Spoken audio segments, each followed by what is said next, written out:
Tom, thanks for coming. We're here today on Beyond the Canvas, where we share the people, the stories shaping education. And you are one of those people. I'm Gems. I am the Regional Director for K-12 here at Instructure across APAC, and I'm really excited to have you on Beyond the Canvas with me today. So can you please introduce yourself? Excited to be here. So Tom Christiansen is my name. I'm currently Head of Innovation at Mentone Grammar in Melbourne, Victoria.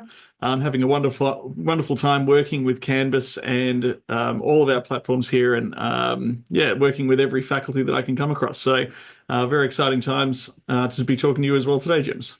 I love the fact that your title has head of innovation, right? Because I think, something that I love about how progressive you are personally and your love of technology and the innovation aspect is, I can remember one of our very first conversations and I was just mind blown. Like I walked away and every time we talk, I'm always upbeat and uplifted and really excited because I think that you match my level of passion. But when you talk about innovation, you also have like a bit of a minimalist teaching approach. Like I think, what was that thing that you referred to yourself as? Do you remember? I'm not an education expert was my description there, and I think a minimalist educator.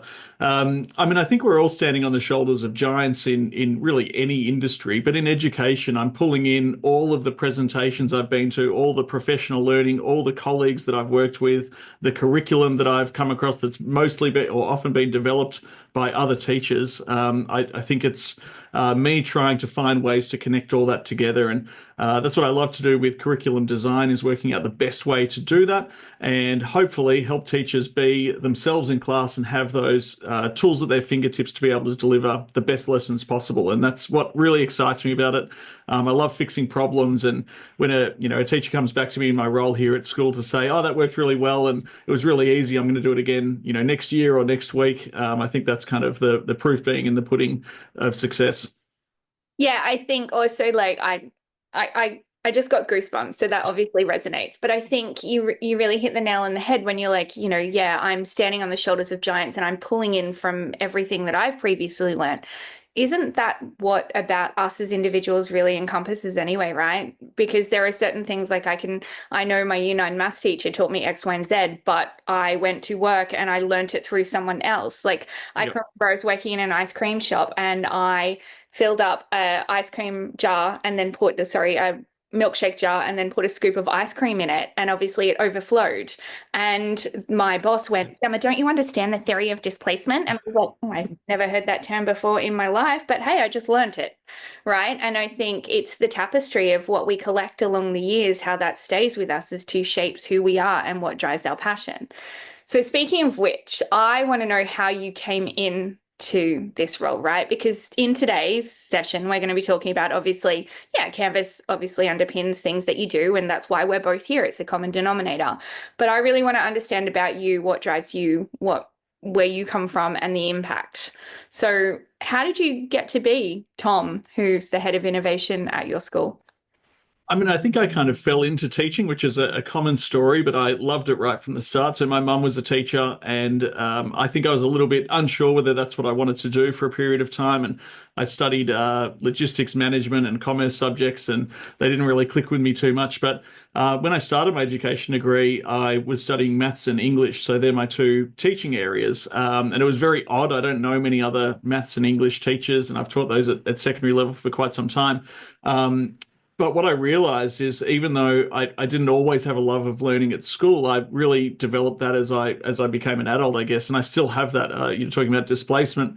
I was just chatting to a staff member about Archimedes, who ran through the streets. I think that was him with Eureka of discovering displacement or researching that at least, the theory of it at least. And I really love learning about lots of things in education, whether it's humanities or geography or business, politics, whatever it is that we cover at a school. It's always really interesting. And those moments where students get it and they understand it and can reproduce it and feel like they've made progress, it's the best part of anyone's day.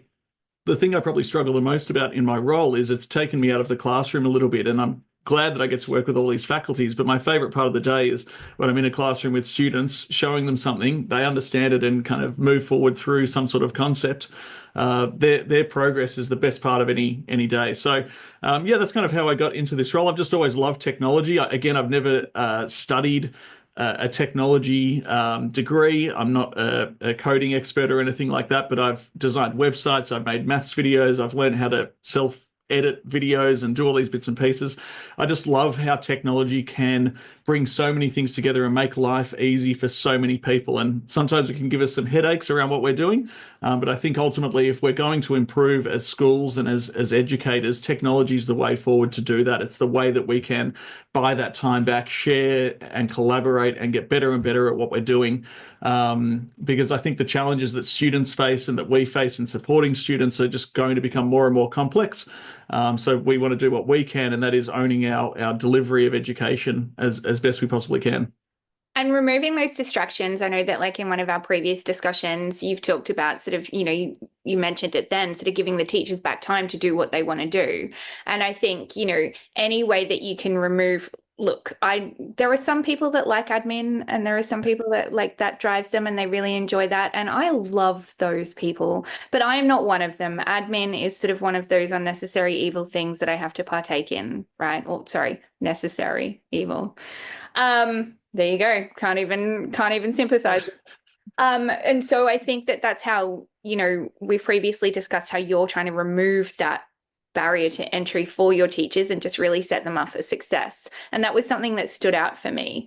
I think also, you've previously shared about your experience at school. Do you want to tell me a little bit about that? Because I share the same sentiment, and I think many do. There's no Yeah. This feels a little unfair, to be honest, but my motivation in education was seeing some great teachers. I had some absolutely outstanding teachers, but seeing the ones that I guess maybe had lost the passion or were not particularly interested in their curriculum area really frustrated me. And I was motivated to become a teacher in part because I thought, I reckon I could do that better. And I don't know whether I've achieved that yet, but that's just what I love about it so much. I think it's really hard to stand in front of a group of students and not kind of do your best most of the time. What can be stressful is when you're trying to pull together, 50 different things, or you're running a YouTube and it's not working, or the ads haven't been stripped because it's not embedded in Canvas. Those things can really get in the way of a lesson because they're those little things where students are in and out and they're distracted. Their cognitive load is drained before you've even started any sort of learning. And that's just, really what I love about what I like to do in education. I try to make it as fun as I can and interesting. And I think there's just so much fun stuff out there to use. That's what we want to draw on. And not everyone has to be across every part of it, but we can all pull together in the same way and hopefully make our lives a little bit easier.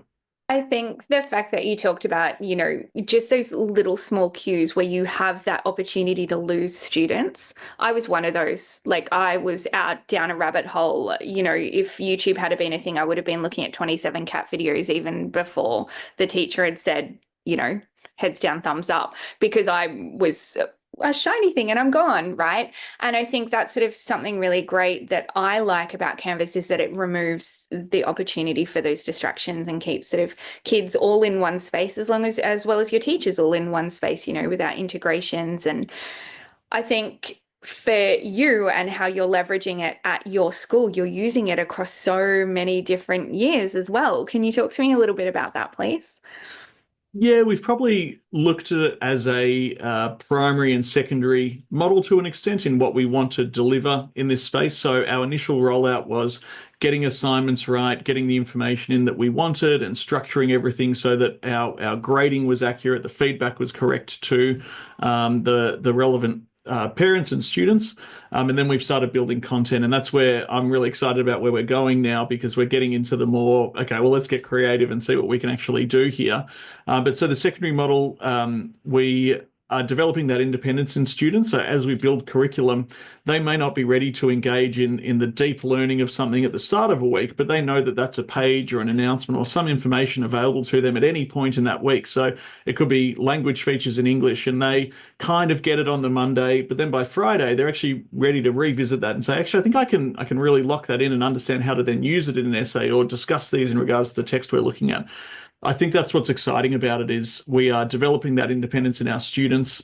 And I think at private schools, that's often a case of students feel like we support them very well, but they might go to university and struggle to have that independence. I think that's really important that we cultivate that and promote that through the school and give them that really easy access. So again, they're not getting distracted on the way to the content. They are going straight there and they know exactly where to find it. So we've worked really hard on the logic of how we've structured everything. Everything's color coded and organized in the same way across all of our courses. So you can really bring up any sort of page that we have and it all looks the same and works the same way. So again, I think students' cognitive load in that space is reasonably low.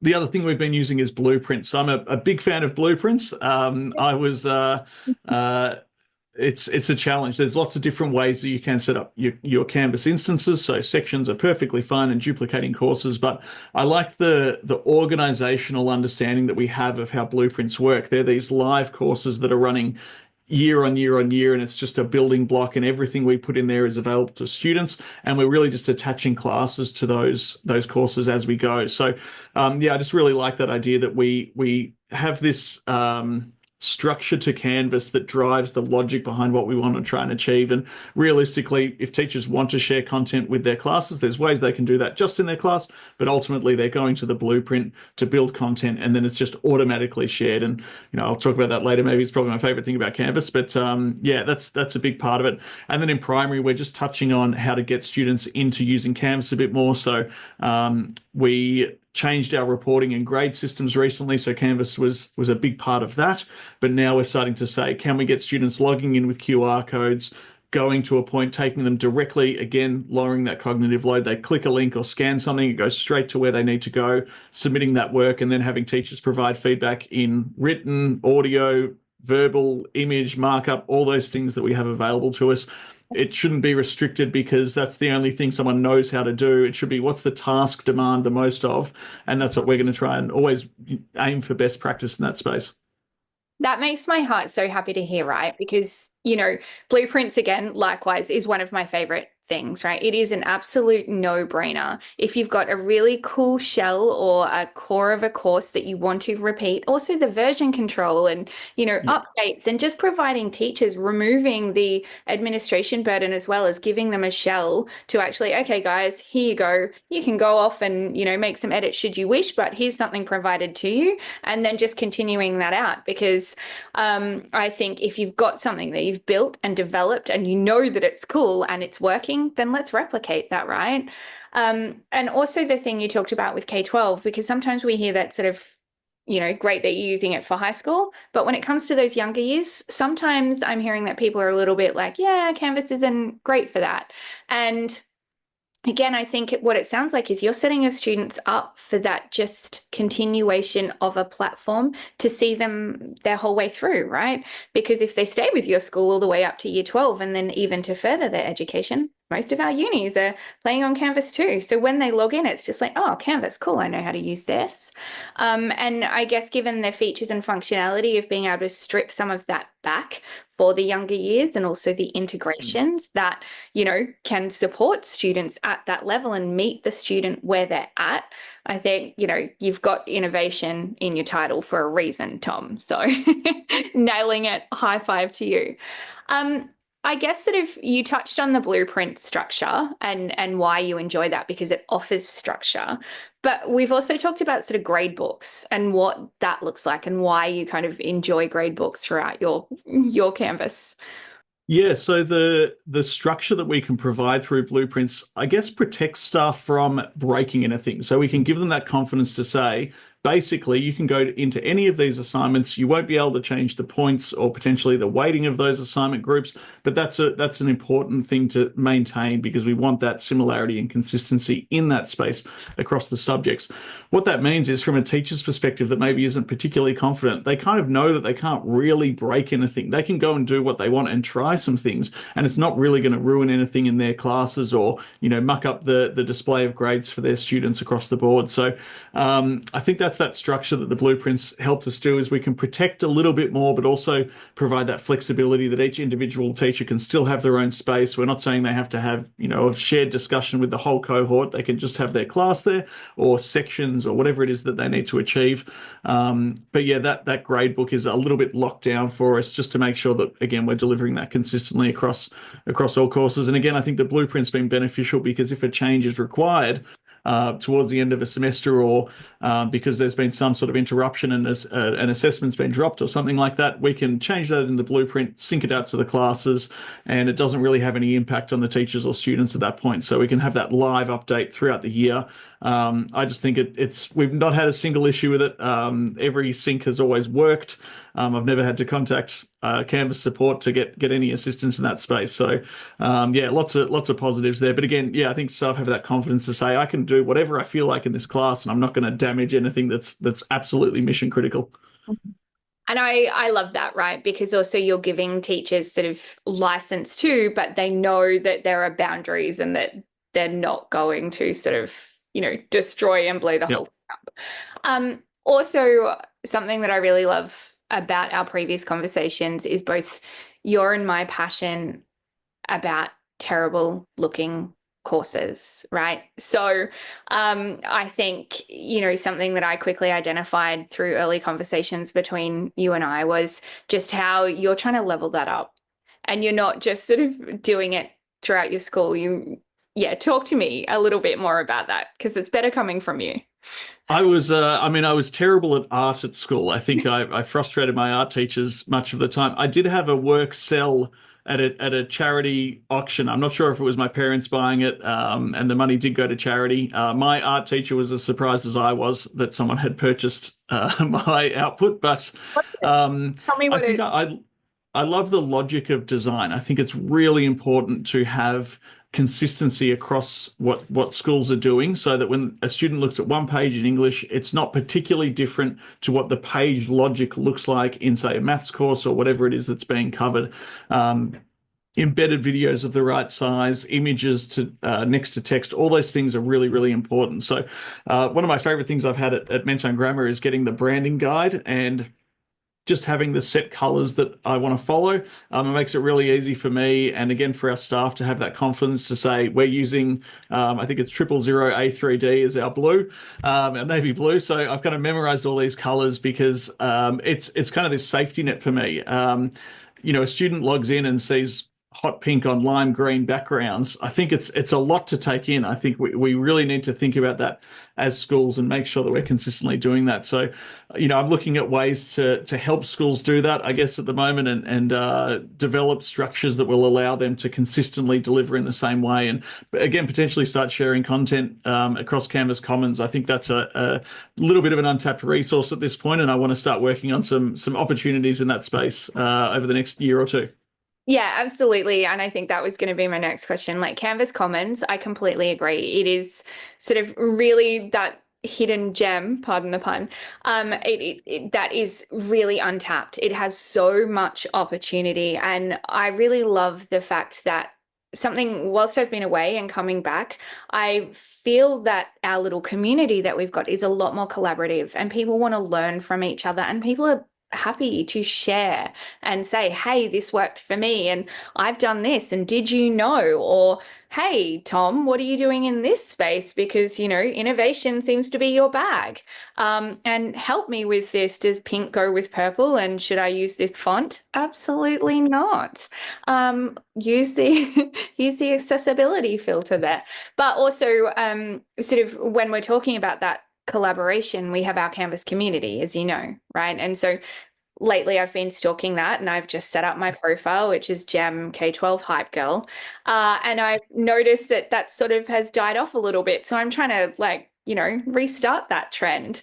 So I think that linking not only obviously Canvas Commons and what you're doing, but also building that community out a little bit more.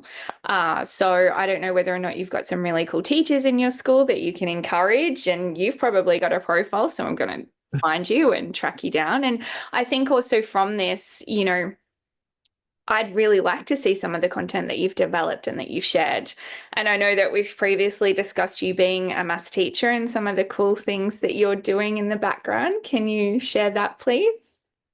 Yeah, so I started making maths videos, just recording kind of my screen and I kind of make them a little bit silly. I think some of them were made during the lockdowns, and I'm not sure that I'm particularly proud of some of the things I was putting in there and the silly hats I was wearing. But I think there can be fun in just about anything in education. And I could go back to English and say if you were looking at poetry, you could start with something like a Bob Dylan song or some sort of song and lyrics where you're still applying that analysis that you want, but with the music, you can pick up on the tone. Or a student that's struggling to get into and understand poetry, you can have a bit of a stepping stone in what you're doing there. And I think maths is the same, enabling students to go and learn a concept when they're ready for it or revisit something.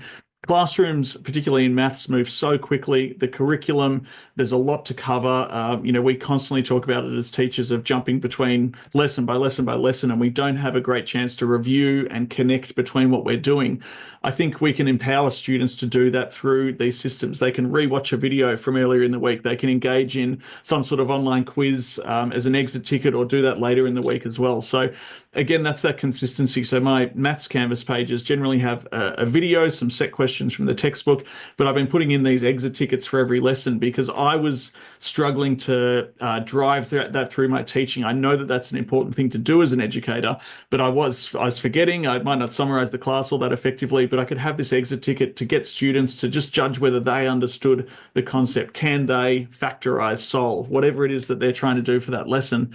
It was really great to do that. So yeah, that's kind of where I'm using some of the fun of Canvas. And again, like the fact that there's just the video there, there's no ads attached to it. They're not getting distracted by suggested videos on the side or at the bottom.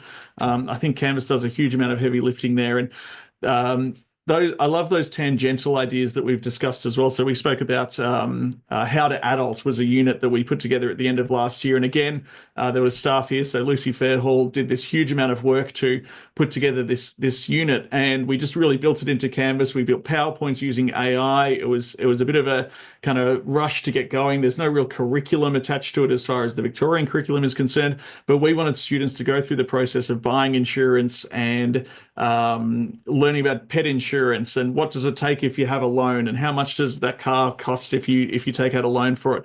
All those little bits of what do people earn at certain brackets of age and what's minimum wage. All those little bits and pieces that, I mean, I'm still learning about half of that stuff. I don't know how to do my taxes all that effectively, but we just got students starting off on that. And I think that's the kind of unit that isn't something that we just do at this school and has a context here and how we teach our curriculum. I think that's a universal context across Australia and potentially even more broadly than that. So that's the kind of stuff I'm really interested in starting to explore, is how do we have these side projects that fit for everybody, even though maybe we can connect them to some sort of Victorian or Australian curriculum. But I kind of almost think it doesn't matter. It's what's something that someone wants to do. And even tech courses, we get a lot of students coming to Mentone Grammar at year 7, so they're new to the school at that point, and they've come from iPads, and they probably don't have the skills that we might expect from young people with actual laptops or devices. That's really challenging. I feel for them. I think they've come through a generation where computers generally just work, or they have someone that can help them all the time. We're not great at training them on how to do that sometimes, and giving them the tools and advising their parents on the right decisions around that space as well. We get a lot of students buying their own laptops, and they're gaming laptops, and it's not really what the parent intended. But there's a lot of people that are very scared by all that technology. And again, I'd love to work on courses that are delivering that for students and parents to have that confidence around technology and AI as well. So yeah, I'd be happy to talk more about that. But yeah. Oh, seriously, I know some adults that I want to enroll in your How to Adult courses. Like it is ridiculous. But also that's like, some of that stuff is assumed knowledge, right? And it's breaking down those barriers. You touched on, we've had kids that have come and gone from an iPad school. My son started into a laptop school after being an iPad kid. And I asked, Yep. are you supporting my child with I can teach him so much, but I also don't know how you want him to use a laptop in the school. What does this look like? And they were like, no. I'm like, oh, Yeah. okay. So how are we setting my child up for success? And again, as a parent who gets tech, I can only imagine the parents that don't get tech. So, I feel like already those kids are a little bit behind because they haven't had access to that. And then also to your point, a lot of that stuff can be chucked up in Canvas Commons. Yes, it shouldn't be written to a curriculum, but that is stuff that I think is really valuable to learn. And so, look, I enroll me. Chuck that up in Commons, please. Share it, and I will enroll myself and my child. But I also think, we're talking about digital literacy. You have teachers probably at your school that computers weren't a thing when they first started their career, and then they've had to adapt. That's a scary thing. And we're asking people to come out of their comfort zone. And also the parents, same again, right? That's a big part of what we're doing with our teachers as well, is trying to give them that confidence to engage in learning material, whether it's with our Microsoft platforms or Canvas or really anything. But they can do that at their own speed and when they determine they want to engage in that. I think it's very stressful when you're sitting in a room of 20 other people and everyone else seems to understand what's going on. And you're saying, I don't know what these systems are. I don't know how to click there. I don't know what that does.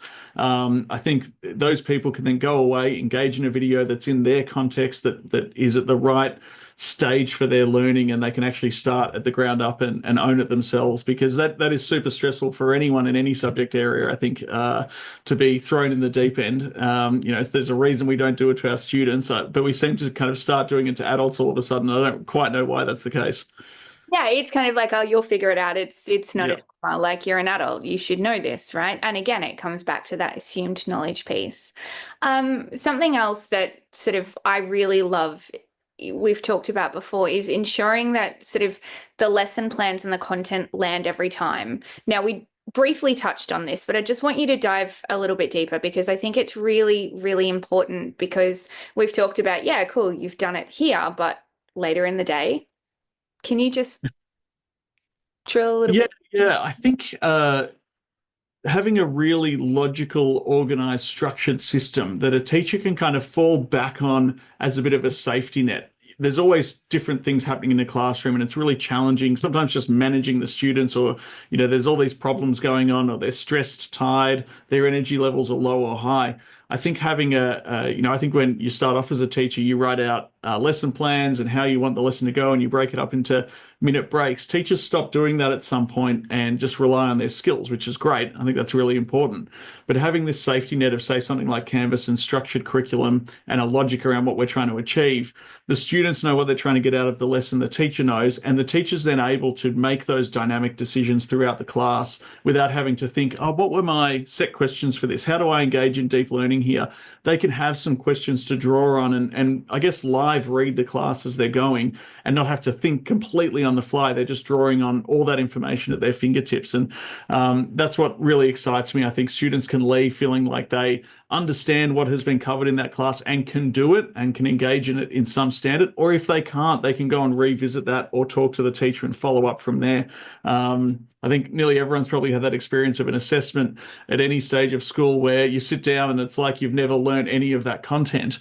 That shouldn't really happen. That's a responsibility of both the student and the teacher to say, in these little check-ins as we go through a unit. We talk about formative assessment a lot. I think that's really important to keep revisiting those things.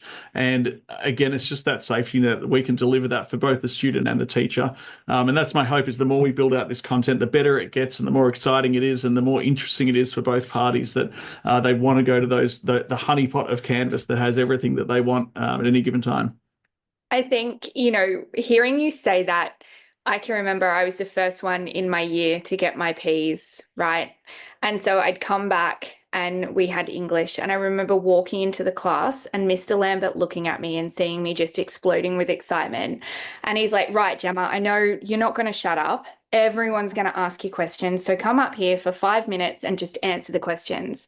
That was him managing, right? And back then I didn't think about, and that penny has only just dropped, but I distinctly remember that moment that Mr. Lambert was like, for God's sake, just get up here, get it out of your system, and then we can work. And Yeah. like, again, he didn't have Canvas to fall back on, but that really just sort of, to the point of gauging the class, they could have gone out and had a water fight at lunchtime and then everyone's come Yep. being hyperactive. Or, Mr. Beast has just dropped something and they've all like really disappointed, whatever it may be. Yeah. I had never thought to take those considerations in, but they're our young people are just people like us that get affected by everyday things, right? But having Canvas just as that guide, as that anchor point to bring everyone back I've never thought of it that way. Thank you. And that was I think that's what we were talking about last time was the same delivery or outcome. The students feel like at the end of that lesson they achieve what they needed to achieve, but you could have a low, medium, high activity at the end of that lesson to say, if the class is a bit flat, let's do this one. Oh, okay, they're about in the middle, bit of collaboration we can do here. But if we want a high energy lesson, go for this. And it could all be in the one location. And teachers, I've had that in my teaching where you run a lesson and do something interesting and it goes really well one year. And then the next year or with another class, it just falls flat on its face. The lesson doesn't work. And it's about when it was in the day, what was the content that you were trying to achieve. All these things factor into that. I kind of feel like every lesson can kind of achieve all of those, and the teacher can just make that judgment call whenever they determine to do that. That's something I've been thinking about recently is how do we make that kind of universal and have almost a template across the school to say, hey, this is how we're going to do these types of activities, whether it's low, medium, high energy or the type of learning that you're engaging in, or are we just going to do a bit of a content lesson? Again, trying to have a bit of a space for everything that we want to deliver in the school. And I think, again, it just talks to how you're supporting the teachers, right? Because teachers have a hard enough job as it is. So if we can remove any of that additional burden and just really provide them with those additional resources and tools, so as they can do, and I think it comes back to what you talked about at the beginning, is being a minimalist teacher. I think, your concept and your thought process around that is quite remarkable, right? But I think it's just because, you've put it into terms that I understand, but at the core of it, it's just doing what teachers do best and what they want to wake up and do every day, which is teach and shape these young people and set them up for success so as they can meet their potential, yeah? Yeah, yeah. And I mean, maybe that's what I mean, but I've never quite even understood what I mean by a minimalist teacher. But even in the lesson, if things start going wrong in a lesson where you had a plan as to where you wanted to get to and it's not working, it's so frustrating as a teacher. And I think the students pick up on that, and it can just be, a really, really tough lesson to get through. Giving people that space or teachers that space to be able to make those decisions as they go is just, so important. As they move through the curriculum, because again there's so much to cover and it can be complicated and you're constantly wanting to check whether you've done it enough and you've covered enough information. It's a lot to think about as a teacher, and I think when I'm in a class, I guess I want to just be as present as I can in that moment. That's probably my favorite part of the day, honestly, because I don't get all the emails coming in and I don't have to worry about all the big ticket items that I need to work on. I'm just present with those students, and my whole goal is to deliver what I need to deliver, which is usually a fair bit of fun, even though it's maths and most people would disagree with me. But Well, I think I've shared. I fondly remember Mrs. Booker who bribed me with Kit Kats. They were stale, but I still accepted them and it worked. It's the little things, isn't it? I think also, when we talk about innovation, right? So again, Canvas is just a tool throughout your school, but also Canvas has the ability to integrate with so many other tools. And as you know, this little thing called Gen AI or Gem AI, as I affectionately call it. People in education, we're seeing that, oh no, we're so against it. Or yeah, no, actually, let's explore it, right? It's kind of one of those things. Kids are going to use it, right? Also, yeah, I think it kind of works to the way that I see it is critical thinking. Like my son has learning difficulties, right? And I can remember him using speech to text on his iPad. yeah. And the teacher's going, well, he shouldn't be doing that. And I'm like, okay, well, tell me a time in the future where he's not going to have access to technology. And if that's supporting his learning, yes, it's probably not fantastic, but if it's meaning that he's understanding the concepts and is able to explain them back to Siri so she can type them out, then for me, that's a win. Can you talk to me about sort of like how you're adopting other tech throughout the school and where that fits? And It's a really big challenge at the moment. I think it's moving so quickly that I think everyone feels a little behind the eight ball with AI. We don't necessarily know where it is going. But we've been building some AI active units of work where we're giving those students the prompts and giving them an opportunity to provide feedback on how effective those prompts are. Again, just by clicking this button, and they can say, "Oh, this didn't really work for me. Here's my new prompt that was better." So they're kind of developing their own AI engagement because you never quite know what students are doing. But it depends on what the goal is. So we had a science unit where students were really just researching food webs and a number of animals and where they fit in the food web.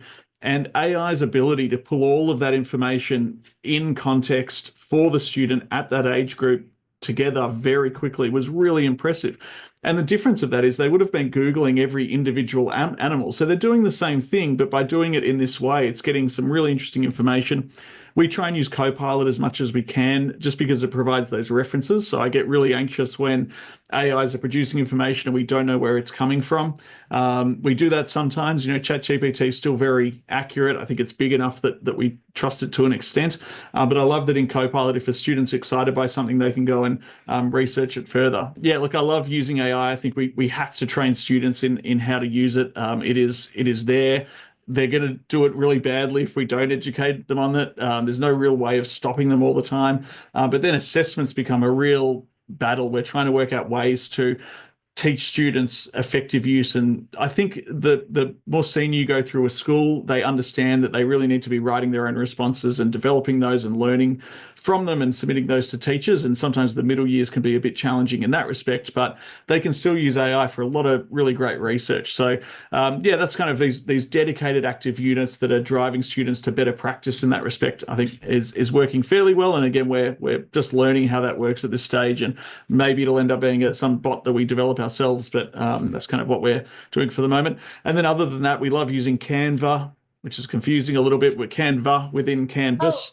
So I love Canva as an integration, and we're a ClickView school as well. So again, we can share a lot of films and resources through ClickView directly into Canvas announcements or pages. It's very easy to add those connections between Canvas and ClickView, and we have lots of teachers doing that. And in fact, since we implemented Canvas, we've seen an uptick in ClickView, even though I've probably not really promoted that across the school as much as I could have.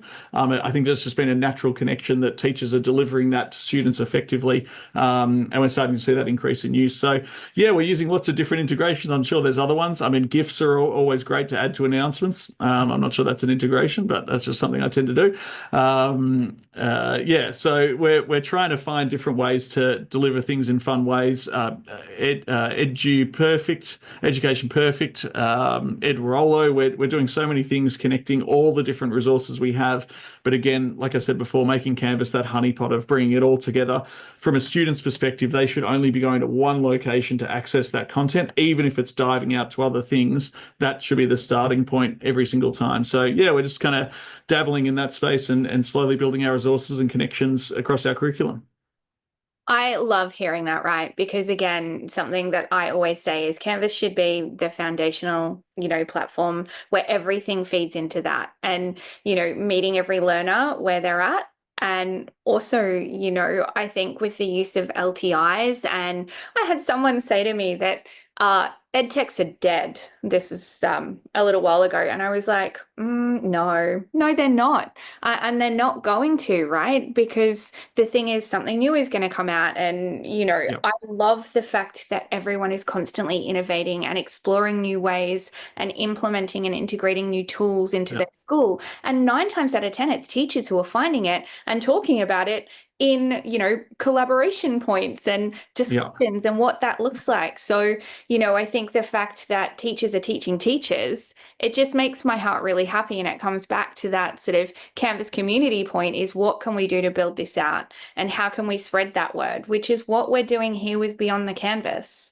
Right. And I just really want to thank you for coming on today because every conversation that we have, I always walk away going, oh my gosh, there is another example of how Canvas is, everyone that I speak to is using it slightly different, but the outcome is to build great student outcomes and support teachers. I think that covers it. I mean, I just want to keep advocating for the joy of learning. I think keeping it interesting and different. And, when I go back to my time at school, we'd read Macbeth in class and then analyze it. And it was the same for a whole term. And I love Shakespeare. I'm a huge admirer of all the works, and I've read a lot of those plays and seen a number of them as well. And they're really I think they're a great thing to study, a great opportunity for learning, but that repetition can be broken up with some really interesting ways of delivering different curriculum. So that's what I always strive to do. I'll plug another YouTuber. So there's Thug Notes, I think it's called, on YouTube, but he does these great video analyses of Shakespearean plays and famous novels and texts.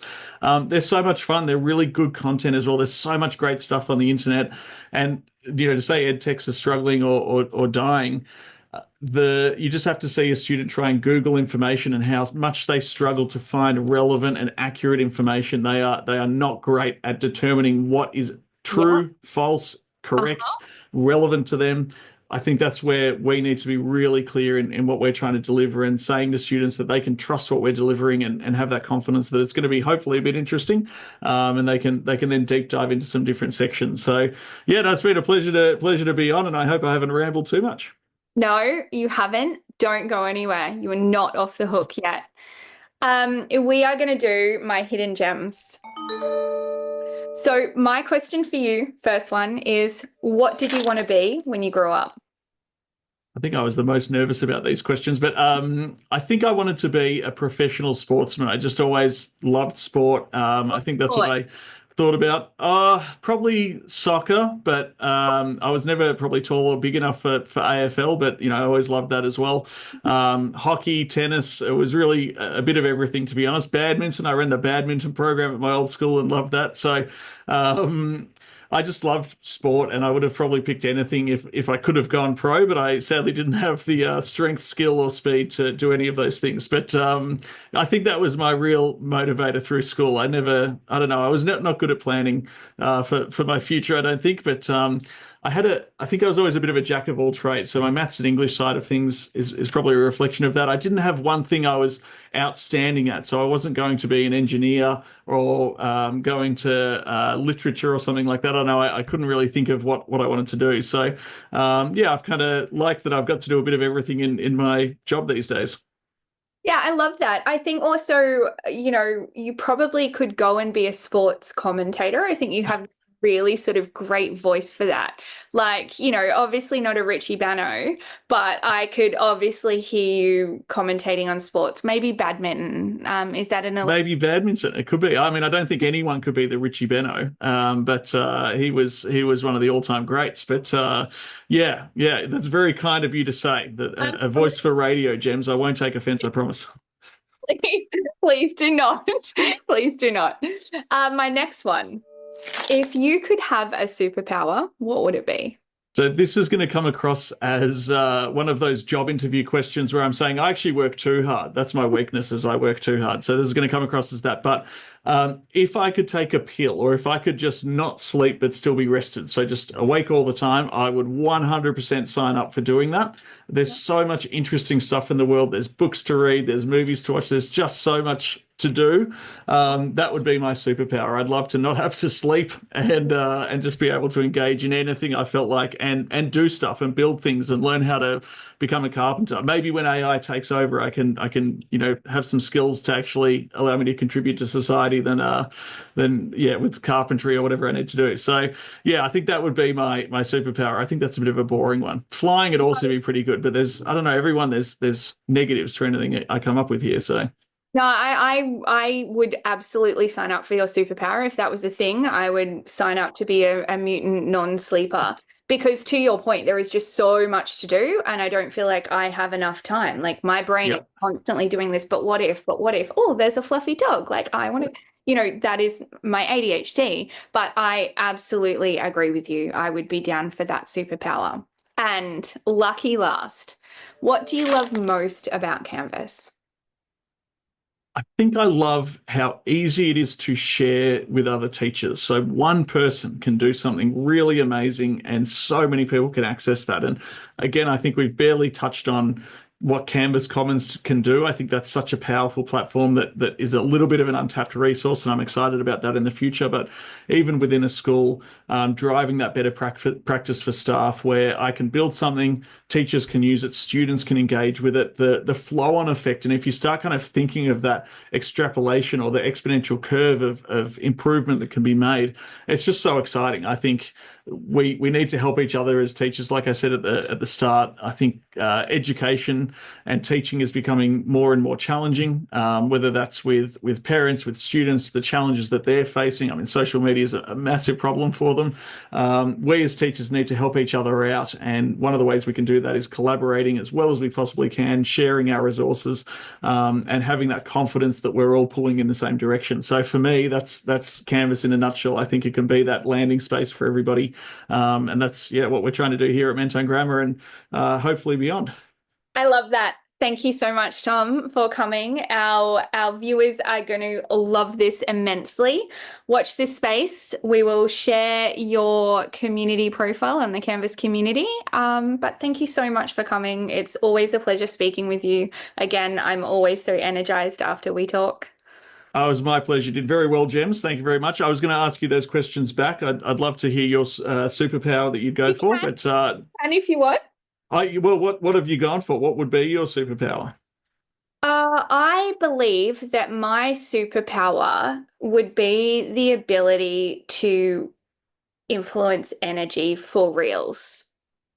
And what I mean by that is like I think that I do that sometimes. Like I can typically pick up when people are sad and what that feels like. But I think the ability to actually raise people's spirit and help people and even give people the ability to see them through my eyes, Yep. because I just see so much good in everyone and amazingness. And I think if people could see themselves the way that I see them and just what they're capable of and their true potential and what they could actually change in this world and how Yeah. wonderful they are, for me, that would be my superpower.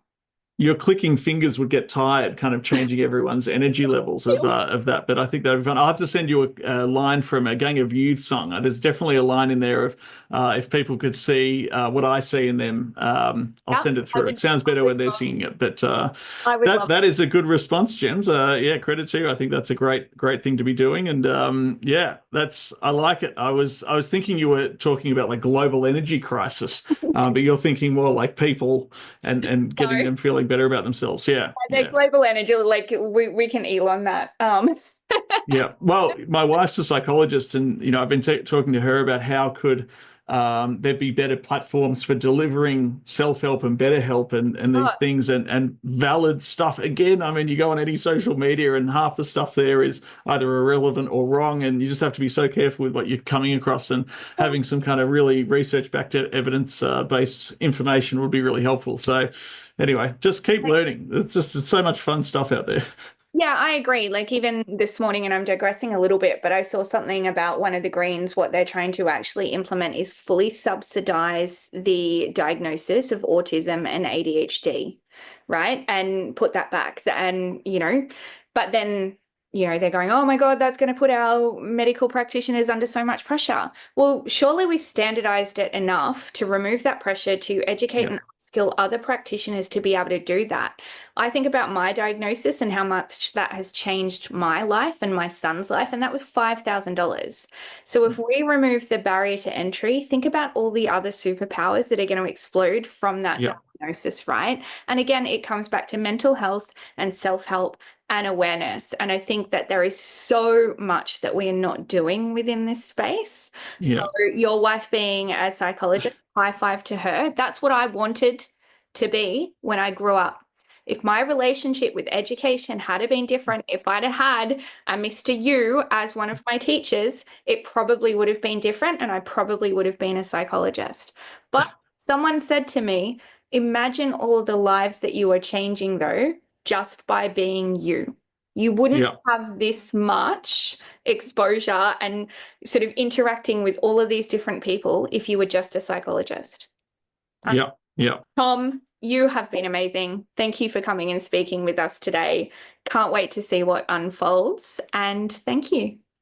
It's been a pleasure. Thank you for having me, and I look forward to our work in the future. Very exciting things on the horizon, and we'll keep working towards a better canvas.